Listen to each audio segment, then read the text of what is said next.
Hello everyone, एक बार फिर से बहुत बहुत स्वागत है आप सभी का आपके अपने YouTube channel the hope Uttarakhand में। तो देखिए, लास्ट टाइम हमने जीएस में बौद्ध धर्म कंप्लीट किया था। मैं उम्मीद करती हूँ वहाँ तक आप लोगों ने देख लिया होगा। आज हम शुरू करने जा रहे हैं मौर्य साम्राज्य, और इसके अगर टाइम पीरियड की बात की जाए तो लगभग आज से 2300 वर्ष पूर्व का ये समय कहलाता है, यानी 323 से लेकर 185 ईसा पूर्व। ईसा पूर्व, ठीक है। तो इतने टाइम का ये समय माना जाता है। लगभग अगर आप इसे निकालेंगे तो आज से 2300 वर्ष पूर्व का ये समय था, ठीक है। तो 2300 वर्ष पूर्व मौर्य साम्राज्य की जो स्थापना की थी वो किसने की थी? चंद्रगुप्त मौर्य ने।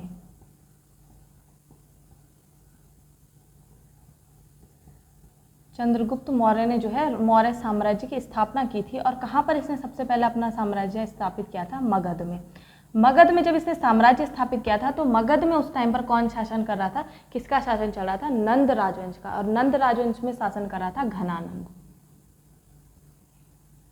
ठीक है। ये घनानंद का उस टाइम शासन था। तो इसी को पराजित करता है चंद्रगुप्त मौर्य और फिर क्या करता है? मगध पर अपना शासन स्थापित करता है।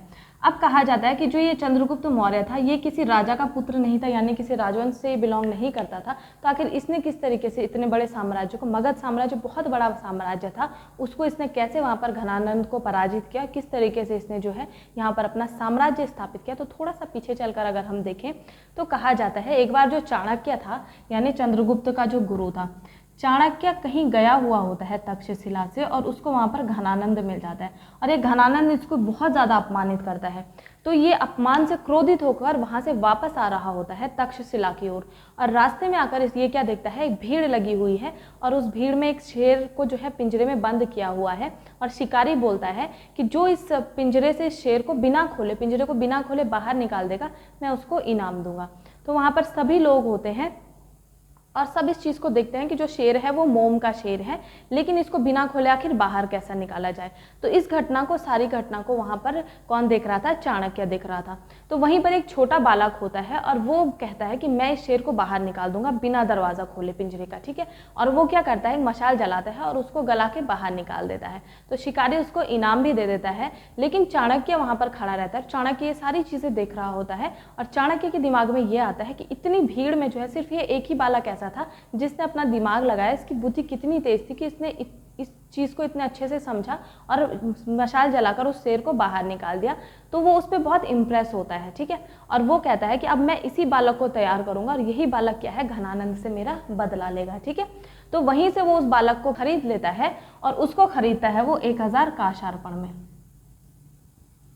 काशार्पण उस टाइम की मुद्रा थी, इन लोगों की, मौर्य साम्राज्य की मुद्रा थी। ये चीज़ आपको ध्यान रखनी है। 1000 काशार्पण में भी ये किसको खरीदता है? चंद्रगुप्त मौर्य को खरीदता है। और वहीं से खरीद कर इसको क्या करता है? अपने पास तक्षशिला में ले आता है। तो तक्षशिला में जब ये आता है वहाँ पर ये इस बालक को शिक्षा देता है, अच्छे से सारी चीज़ें सिखाता है, बहुत निपुण बना देता है। और इतना सब करने के बाद जब बच्चा अच्छे से तैयार हो जाता है, यानी चंद्रगुप्त मौर्य तैयार हो जाता है, हर चीज़ सीख जाता है, इसके बाद ये क्या करते हैं? मगध पर आक्रमण करने का विचार बनाते हैं। उसके बाद पाटलिपुत्र पर ये लोग आक्रमण करते हैं, लेकिन पराजित हो जाते हैं। एक बार नहीं, 3 से 4 बार ये आक्रमण करते हैं, लेकिन बार बार ये पराजित हो रहे थे। अब जो आपका चंद्रगुप्त और चाणक्य था, ये दोनों इस चीज़ को लेकर बहुत परेशान होते हैं कि आखिर ऐसा हम क्या गलती कर रहे हैं जिसकी वजह से हम क्या है, बार बार यहाँ पर पराजित हो जाते हैं। तो उसके बाद ऐसा कहा जाता है कि ये लोग एक बार क्या करते हैं? वेश बदलकर जो पाटलिपुत्र का क्षेत्र था वहां पर घूमने निकलते हैं। तो वहां पर एक जो महिला थी वो अपने पुत्र को खीर खिला रही थी वो, और वो पुत्र क्या करता है? बार बार बीच में उंगली डाल के खीर खा रहा होता है, तो उसकी उंगली बार बार जल रही होती है। तो वो महिला वहां पर कहती है कि तू ऐसी ही गलती क्यों कर रहा है जैसे चाणक्य और चंद्रगुप्त कर रहे हैं? पहले साइड से इसको खाना, साइड में ये ठंडा है, तू सीधे जाके बीच में खा ले रहा है। जहां पर ये मोटा है, यहाँ जहां पर ये क्या है, इसके अंदर क्या है, ज्यादा शक्ति है, तो वहां पर डाल के खा रहा है और तेरी उंगली जल रही है। और चाणक्य जैसे ही ये बात सुनता है उसको अपनी गलती समझ में आ जाती है कि आखिर हम क्या गलती कर रहे हैं। सीधे सीधे वो क्या करते हैं? मगध की जो राजधानी थी पाटलिपुत्र, वहां पर आक्रमण कर रहे होते हैं। तो विजय होना तो वैसे भी पॉसिबल नहीं था, मगध बहुत बड़ा साम्राज्य था, ठीक है।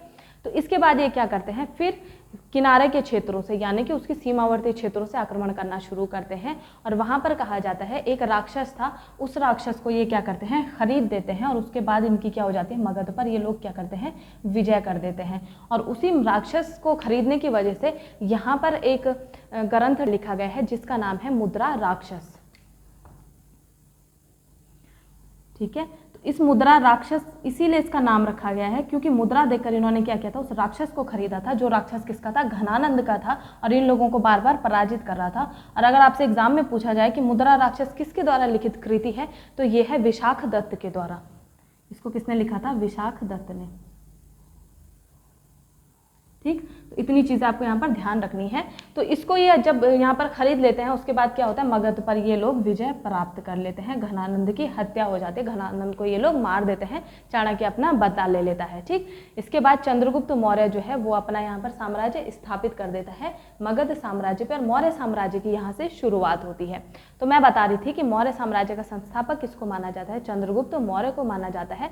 और इसका शासनकाल अगर आपसे पूछा जाए तो चंद्रगुप्त मौर्य का जो शासनकाल था वो था 323 ईसा पूर्व से लेकर 298 ईसा पूर्व। ठीक है, इसकी बात हो रही है, 323 ईसा पूर्व से लेकर 298 ईसा पूर्व इसका शासनकाल माना जाता है। ठीक, अब चंद्रगुप्त मौर्य जो है इसको भारत का प्रथम ऐतिहासिक शासक भी माना जाता है। अब ऐतिहासिक शासक इसको क्यों माना जाता है, इतना आप लोग इसी तरीके से नोट कर लेना। ठीक है, ऐतिहासिक शासक क्यों इसको माना जाता है, क्योंकि इसके बाद से आपको जो भी प्रमाण लिखेंगे वो एक प्रॉपर प्रमाण मिलते हैं कि हाँ यहाँ से जो है इतिहास एक ढंग से शुरू हुआ था, यानी एक के बाद एक सीरीज टाइप में शुरू हुआ था, इसके पहले ऐसा नहीं था। इसलिए अगर पूछा जाए कि भारत का प्रथम ऐतिहासिक शासक किसको माना जाता है तो वो कौन था, आपका चंद्रगुप्त मौर्य, ऐतिहासिक शासक।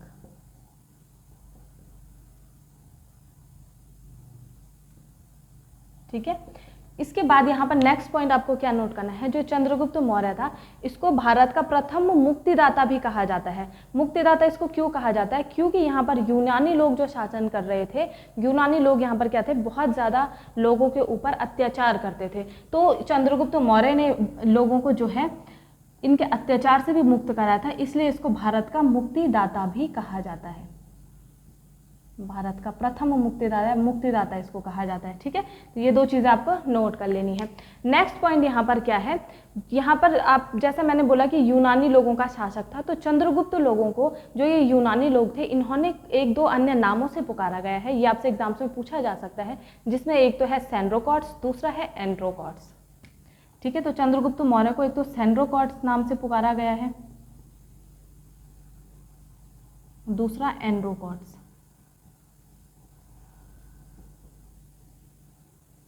तो इसको यूनानी लोग जो थे वो इसको इसी तरीके से बोलते थे, सेंड्रोकॉट्स या फिर एंड्रोकॉट्स। ठीक है, लेकिन यहाँ पर एक व्यक्ति हुआ जिसका आप लोगों ने नाम लिया सुना होगा। ठीक है, यूनानी लोग बोलते थे इसको, उसका नाम था विलियम जोन्स। ठीक है, विलियम जोन्स ने फिर इन यूनानियों को क्या बोला, और ये लगभग 1793 की बात है, कि जिसको आप सेंड्रोकॉट्स या फिर एंड्रोकॉट्स कह रहे हैं, ये सेंड्रोकॉट्स या फिर एंड्रोकॉट्स नहीं है, इसका नाम चंद्रगुप्त मौर्य है, यानी ये चंद्रगुप्त है। ये किसने कही थी बात, ये कही थी विलियम जोन्स ने। और विलियम जोन्स का आपने नाम सुना ही होगा, जो आपकी Indian Asiatic society of India का संस्थापक कौन था, वही विलियम जोन्स की मैं बात कर रही हूँ। इसी ने इसका नाम सबसे पहले, इसी ने इसको क्या कहा था, चंद्रगुप्त मौर्य कहा था, यानी कि इसकी पहचान किसने दिलाई थी, इसी ने दिलाई थी। और ये लगभग 1793 की बात है। ठीक है, तो एशियाटिक सोसाइटी ऑफ इंडिया की स्थापना भी किसने की थी, विलियम जोन्स ने की थी। और इसी विलियम जोन्स ने सबसे पहले इस चंद्रगुप्त मौर्य का जो नाम था इसको सबके सामने रखा था। ठीक है, इसके बाद क्या होता है, जब यहाँ पर इसका शासन शुरू हो जाता है, सब कुछ ठीक चल रहा होता है, तो सेल्यूकस निकेटर का आपने नाम सुना होगा। सेल्यूकस निकेटर कहाँ का था, ये सिकंदर का क्या था, सेनापति था। ये यहाँ पर क्या करता है, आक्रमण बनाने की योजना कर रहा होता है। ठीक है, सेल्यूकस निकेटर। अब इसका नाम तो सेल्यूकस था, लेकिन इसको उपाधि दी गई थी निकेटर की। ठीक है, निकेटर इसका नाम नहीं था, और निकेटर का क्या मतलब होता है, विजेता। ठीक है, तो इसने कई विजय प्राप्त की थी, इसकी वजह से इसका नाम क्या पड़ा था, इसको निकेटर की उपाधि दी गई थी। तो सेल्यूकस निकेटर यहाँ पर क्या कर रहा होता है, आक्रमण करने की योजना बना रहा होता है। और इसके चंद्रगुप्त मौर्य के गुप्तचर जो थे वो बहुत मतलब उच्च कोटि के गुप्तचर थे, और वो इस चीज़ का पता लगा लेते हैं कि सेल्यूकस निकेटर क्या कर रहा है, यहाँ पर युद्ध करने की, आक्रमण करने की मतलब योजना बना रहा है। इससे पहले ही चंद्रगुप्त क्या करता है, इस सेल्यूकस निकेटर पे वहाँ पर युद्ध कर देता है, आक्रमण कर देता है, जिसमें इसकी विजय हो जाती है। ठीक है, और ये लगभग कब की घटना है, 305 ईसा की घटना है। तो 305 ईसा पूर्व में ये क्या करता है, इस पर आक्रमण कर देता है चंद्रगुप्त मौर्य, इसकी पराजित हो जाती है। और उसके बाद ये क्या करता है, वहीं पर जब ये रुका हुआ रहता है तो इनके बीच में एक संधि होती है जिसमें जो सेल्यूकस निकेटर होता है वो अपनी पुत्री कार्नेलिया का विवाह करवा देता है चंद्रगुप्त मौर्य से। और आपसे क्वेश्चन भी पूछा जा सकता है, इसको ऐसे ही नोट कर लेना कि प्रथम अंतर्राष्ट्रीय विवाह किस किस के बीच हुआ था, तो वो हुआ था आपके चंद्रगुप्त मौर्य और कार्नेलिया के बीच में। ठीक है, प्रथम अंतर्राष्ट्रीय विवाह।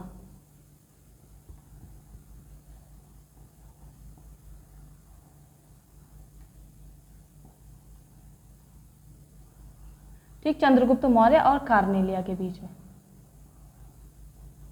ठीक है, तो इन दोनों का ये क्या करवा देता है, संधि के तौर पर अपनी पुत्री का विवाह चंद्रगुप्त मौर्य से करवा देता है। और साथ ही साथ में इसको 4 प्रांत जो है दहेज में देता है, जिसमें सबसे पहला है काबुल, दूसरा है कांधार,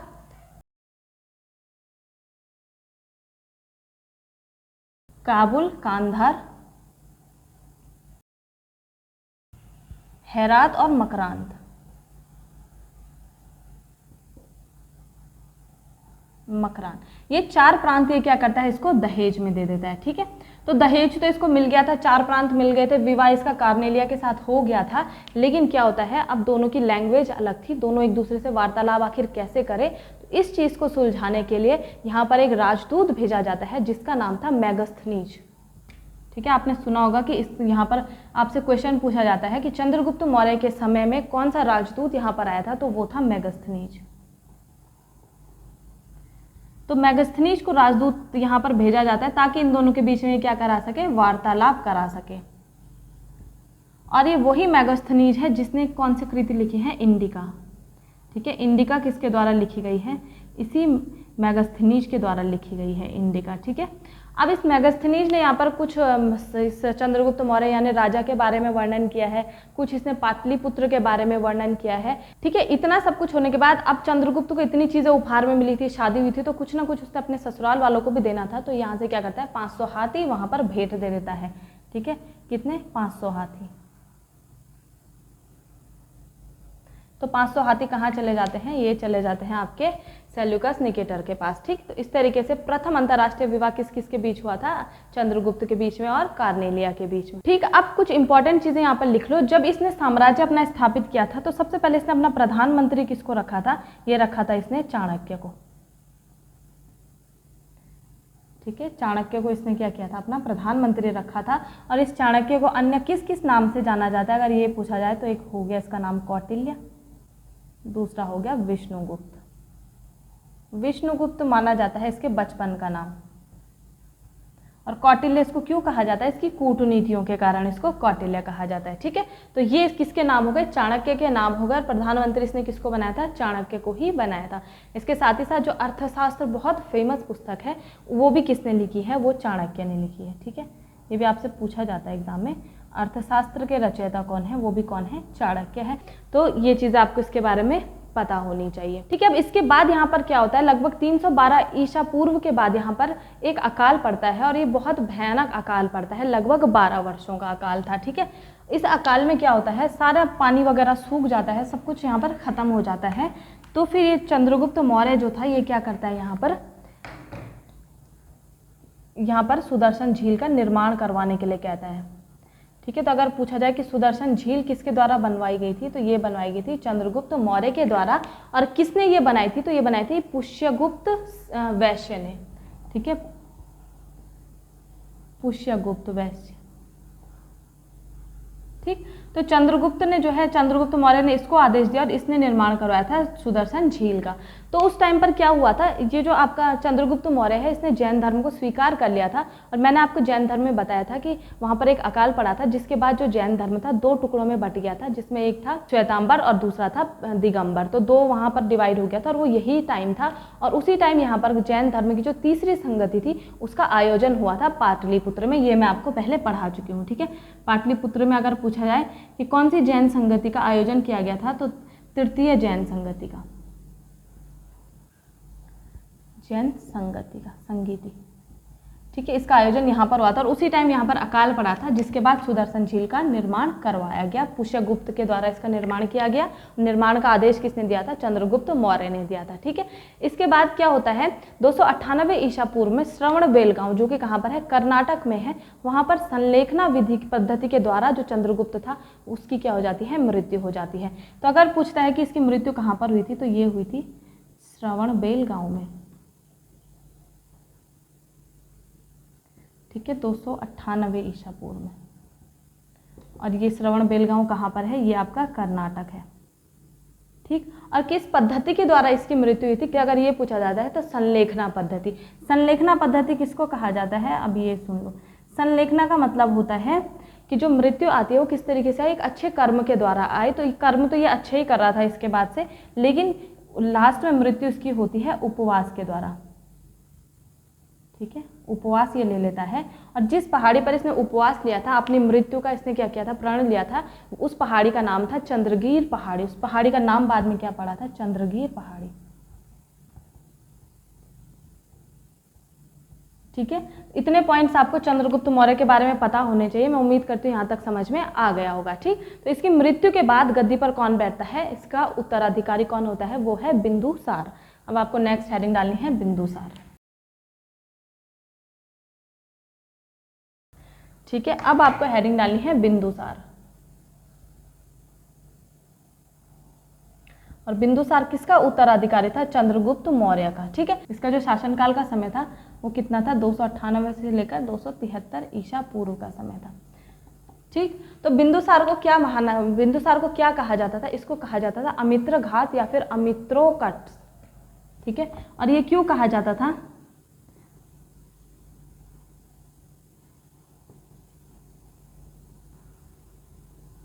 ठीक है, अमित्रो घाट या फिर अमित्रो केट्स इसको क्यों कहा गया था? ये बिंदुसार के अन्य नाम है, ये भी आपको पता होना चाहिए। इसका मतलब होता है शत्रुओं को खा जाने वाला। ठीक है, तो इसका मतलब क्या होता है? शत्रुओं को खा जाने वाला।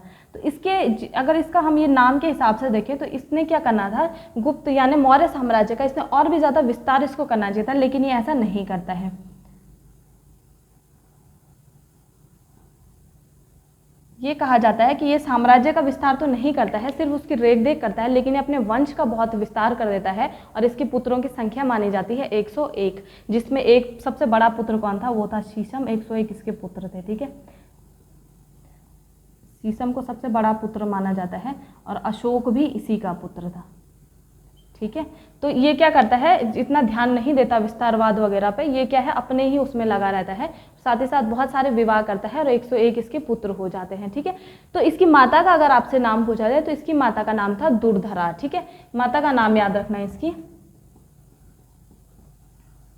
दुर्धरा इसकी माता का नाम था, यानी कार्नेलिया का पुत्र नहीं था। कार्नेलिया का पुत्र किसको माना जाता है? जस्टिन को। ये दुर्धरा और चंद्रगुप्त का पुत्र था। ठीक है, तो इसको जो है बिंदुसार ने एक बार क्या किया था? जैसे मैंने बताया कि साम्राज्य वगैरह पे इतना ध्यान नहीं देता था। ये क्या करता है? यूनान का एक सम्राट होता है एंटियोकस प्रथम, उसको एक पत्र लिखता है और उससे कुछ चीजें अपने लिए मंगवाता है, उससे कुछ चीजें मांगता है, जिसमें सबसे पहले ये मदिरा मांगता है, दूसरा ये मांगता है सूखे अंजीर, और तीसरा ये एक दार्शनिक मांगता है। ठीक है, एंटियोकस प्रथम से क्या क्या मांगता है? सबसे पहले मांगता है मदिरा मांगता है, मीठी मदिरा जिसको बोल कहीं कहीं पर आप सुनोगे। दूसरा ये मांगता है सूखे अंजीर। ठीक, और तीसरा ये यहाँ पर क्या मांगता है? एक दार्शनिक मांगता है। तो एंटियोकस इसको ये भी दे देता है, सूखे अंजीर भी देता है, लेकिन दार्शनिक देने से मना कर देता है और कहता है हम लोग दार्शनिक का सौदा नहीं करते हैं। तो दार्शनिक तो मैं तुम्हें नहीं दे सकता हूँ, लेकिन यहाँ पर मैं तुम्हें क्या करूँगा? एक राजदूत दे दूंगा, और राजदूत का नाम होता है डायमेकस। ठीक है, क्या देता है? राजदूत। राजदूत का नाम था डायमेकस। ठीक, तो अगर क्वेश्चन पूछा जाए आपसे कि बिंदुसार के शासनकाल में कौन सा राजदूत यहाँ पर आया था? डायमेकस आया था। चंद्रगुप्त के टाइम पे कौन सा आया था? मेगस्थनीज आया था। ये चीजें याद रखनी है। ठीक है, एक चीज आपको यहाँ पर और पता होनी चाहिए, ये जो आपका बिंदुसार था ये प्रथम सिजेरियन, मतलब इसका जन्म जो हुआ था उस सर्जरी के द्वारा हुआ था। ठीक है, और कहा जाता है वो सर्जरी किसने की थी? वो की गई थी चाणक्य के द्वारा। ठीक है, तो अगर पूछा जाए कि भारत का प्रथम सिजेरियन शासक कौन था, तो वो कौन सा था? बिंदुसार था। ठीक, इतनी चीजें बिंदुसार के बारे में आपको पता होनी चाहिए। और साथ ही साथ अब एक चीज अंतिम में आप आज की ये नोट कर लीजिए, जो आपका चंद्रगुप्त मौर्य था, अगर वो ये पूछा जाए कि किस धर्म का उपासक था, किस धर्म को मानता था, तो ये मानता था जैन धर्म को। ठीक। वहीं अगर बिंदुसार आपसे पूछा जाए तो बिंदुसार था आजीवक धर्म को ये मानता था, आजीवक धर्म को। ठीक है। और इसके बाद नेक्स्ट आपका आता है वो है अशोक, जो अब हम नेक्स्ट क्लास में पढ़ेंगे। अशोक थोड़ा लंबा टॉपिक है, इसलिए इसको आज नहीं मैं पढ़ा रही हूँ। अशोक मानता था शुरुआत में तो ये शैव भक्त था, यानी शैव अवलंबी था, लेकिन बाद में ये क्या होता है, बौद्ध धर्म को अपना देता है। ठीक है। तो इसकी मृत्यु के बाद, जब बिंदुसार की मृत्यु हो जाती है, उसके बाद क्या चलता है, यहाँ पर 4 वर्ष का उत्तराधिकार का युद्ध चलता है अशोक और उसके 100 भाइयों के बीच में, जिसमें माना जाता है कि अशोक जो है अपने 99 भाइयों को मार देता है, उनको मौत के घाट उतार देता है राजगद्दी के लिए, और वहीं पर सिर्फ एक भाई को छोड़ता है जो उसका सगा भाई था, उसका नाम था तिष्य। ठीक है। किसको छोड़ता है, तिष्य को छोड़ता है। और बाकी जो कलिंग का युद्ध है, बाकी की इसकी जो कहानी है वो हम नेक्स्ट वीडियो में कंप्लीट कर देंगे, तब तक आप इसको अच्छे से देख लेना। आज के लिए इतना ही, मिलते हैं नेक्स्ट वीडियो में। धन्यवाद।